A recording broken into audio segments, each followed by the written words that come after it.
I want to assemble a task force of the most dangerous people on the planet. They're bad guys. The worst of the worst. They leave no prisoners. Brutal murder is their specialty. And we're supposed to just give them free rein? They'll be on a leash. Made out of God's strongest rope, I assume. Who exactly is on your roster? Deadshot, Killer Croc, El Diablo, Enchantress, and then there's Harley Quinn. So, we give these villains fresh air, let them do their business under our supervision, and then we just take them back to their cage? Until we need them again. You predict needing them for more than one occasion? A lot of bad people do bad things on different occasions. It sounds beyond risky. There are bound to be long-term damages. There'll be undoable damages if this isn't seen through. There's no reward without risk-taking. Well, okay, there's risk, and then there's national security, public safety, and reputation. Reputation isn't something I worry about when I have a job that needs to be done and I have the solution that's going to work. Supervillains are a solution? The new solution. Doesn't Batman do this for a living, though? I mean, we all know he's as crazy as any of them. Batman is a vigilante, not a villain, and he works alone. We need a team. Like a league? A squad. Hate to be the guards at Arkham. Well, they chose to be there. This is their reward. You call babysitting serial killers a reward. Letting the psychos go shopping. It's going to be a righteous mess. And being in their midst will be like committing suicide. Okay then. So, the Suicide Squad. How do you like that? Sounds like a comic book title. Sounds like a part of a cinematic universe. I'd watch that.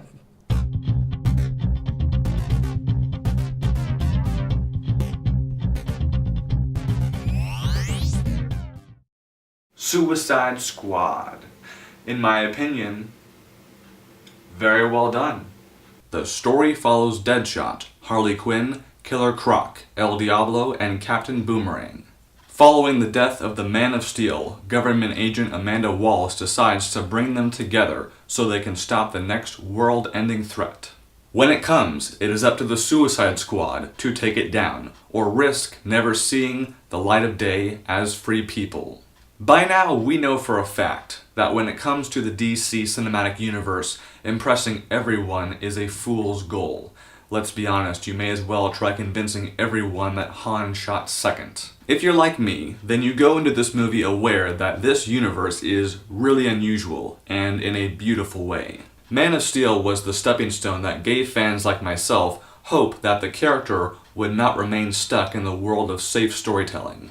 The film took that character to a much darker place than most fans liked, and that made a lot of fans realize that we love our heroes most when they cooperate with our dated expectations. My expectations for this movie were not nearly as high as they were for Dawn of Justice, but given how the man behind End of Watch and Fury was writing and directing this project, it is fair to say that I was praying for a memorable show. My enjoyment stemmed from seeing the DC universe grow and become a home for more of my favorite characters, especially Harley Quinn.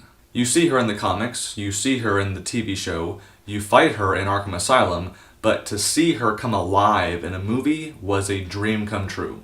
She and Deadshot share the protagonist spotlight. When the Suicide Squad is out on the job, they are the ones who motivate the others. David Ayer did a very good job casting. My personal favorite was El Diablo, portrayed by Jay Hernandez. Little fun fact, he was in Hostel.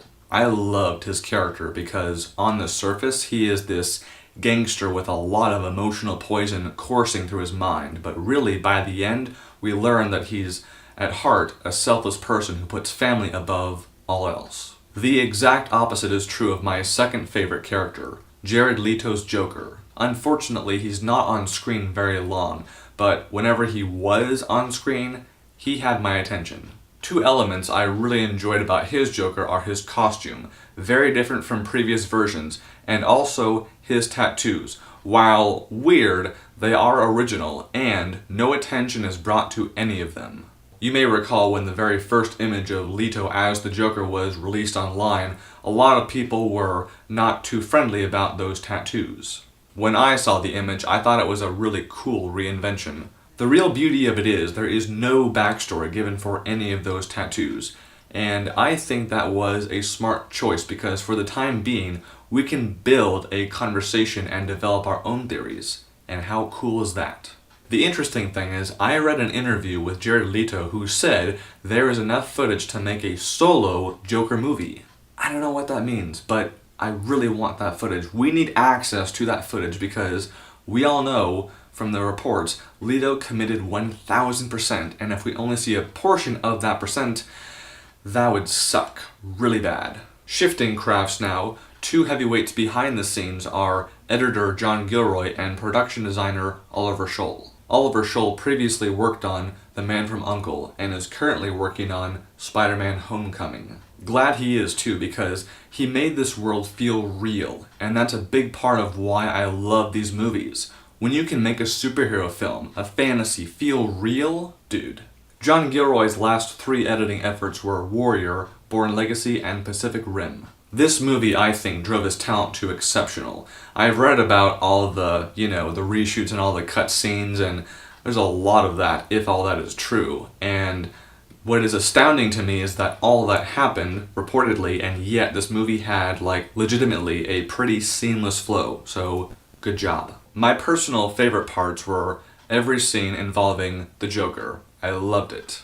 And of course, I did not mind at all Batman's cameo. Oh my god, am I praying they go head-to-head in Ben Affleck's solo Batman movie, because if it goes as planned, it'll be a live-action version of Batman Arkham Asylum. Holy shit, batterings crossed. I know there's one, pretend there's two, and they're crossed. My notes for improvement are the following. Number 1, character backstories. Do you like ribs? Great, so do I. So imagine you ordered a plate of ribs that were meant to represent the backstories on all of these characters. Most of them, based on this movie and what it gives us information-wise, would be meatless. A few would have meat, but not very much. Number 2, the villain. Do you enjoy being confused?